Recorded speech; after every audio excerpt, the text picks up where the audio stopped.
Flygirl, Chapter 25. I'm not a drinking person, but if I were, I'd have a drink right now. I leave my letter to Jolene unwritten and head across space to the officers' club, where I can get a cold Coca-Cola and enough warm bodies around me not to feel quite so alone. This is Delaware. The air is damp and cool here. It smells like a summer rain might be on its way. I put my hands in my pockets and walk faster. The door to the OC swings shut behind me. Well, if it isn't Jones. Leave it open, we could use the breeze. I peer into the afternoon gloom and see a blonde head turned my way. It's Audrey Hill, my old squadron leader from Avenger Field. Audrey! I rush toward her, and our vigorous handshake becomes a hug. Hey, it's just like old days at the Vengerette, Audrey says. She's smoking a cigarette and looks tired around the eyes, but I almost believe her. You remember Randy? She nods to the sultry redhead on the next bar stool, the same one she introduced me to that first night on the town during training. Sure I do.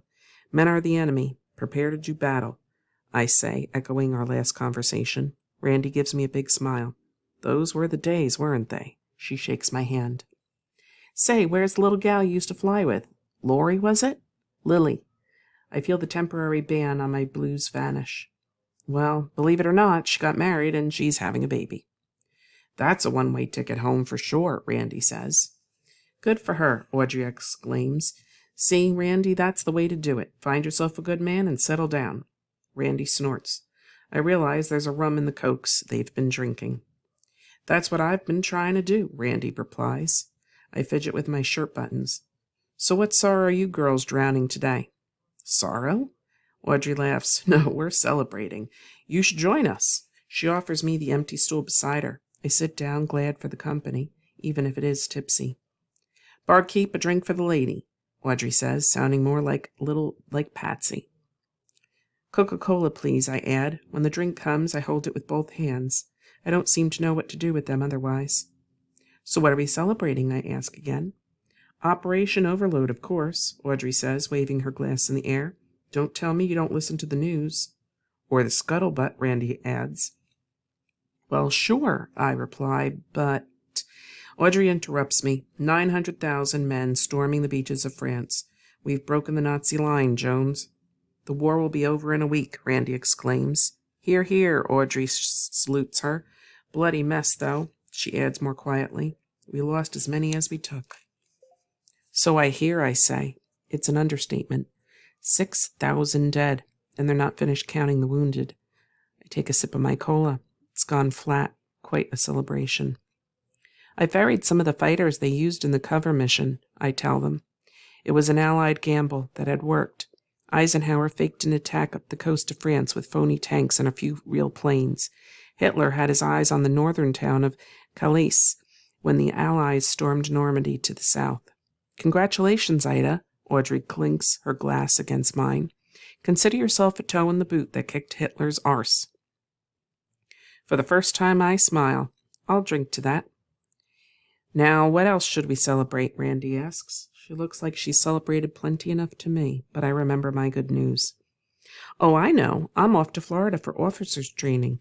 Looks like Jackie Cochran's going to get us militarized after all, I announce. I raise my glass, but the other two girls just laugh.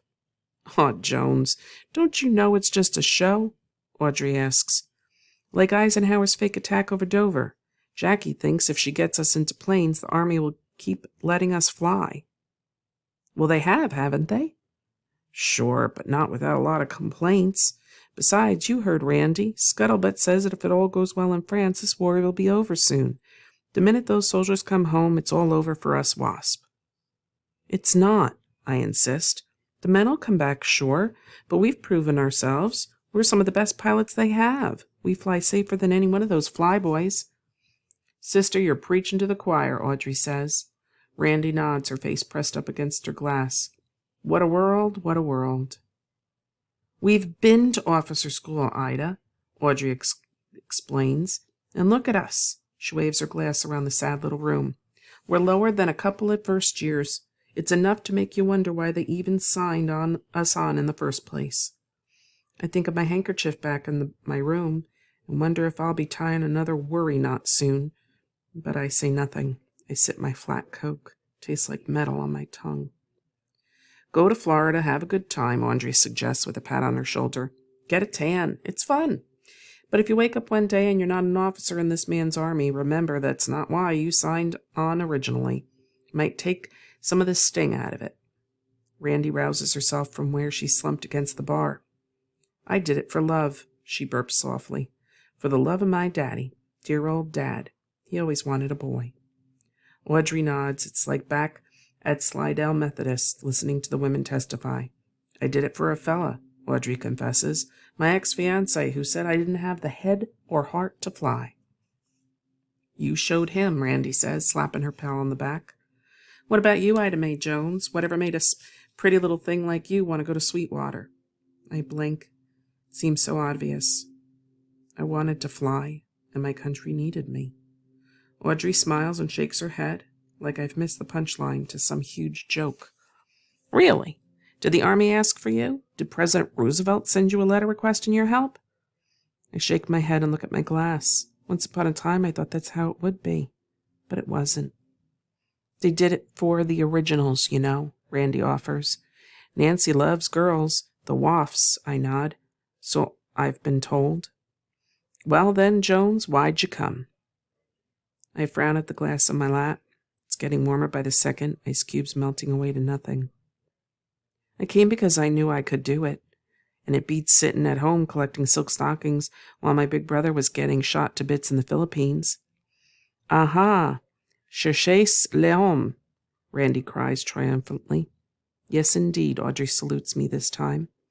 Isn't it funny, ladies, how there's always a man at the bottom of everything we do? Why, I bet do all kinds of things that don't involve women.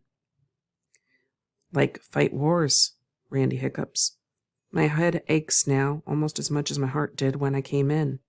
When Randy says used to be true, but not this time, men are not the only soldiers in this fight.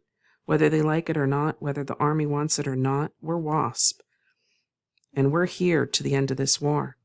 I finish my Coke and stand up. The way I see it, ladies, we're still in this one. Now, if you'll excuse me, I've got to go see about a flight to Florida. To Florida! Audrey and Randy clink their glasses together. All right, Jones, Audrey says to me. Safe journey. Don't forget we came to fight a war. When it's over, go home like a good little girl. Uncle Sam promises he'll call us in the morning. I leave them laughing at each other in the officers' club.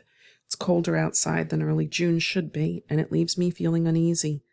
That feeling doesn't go away until the next morning, as I board my plane to Florida.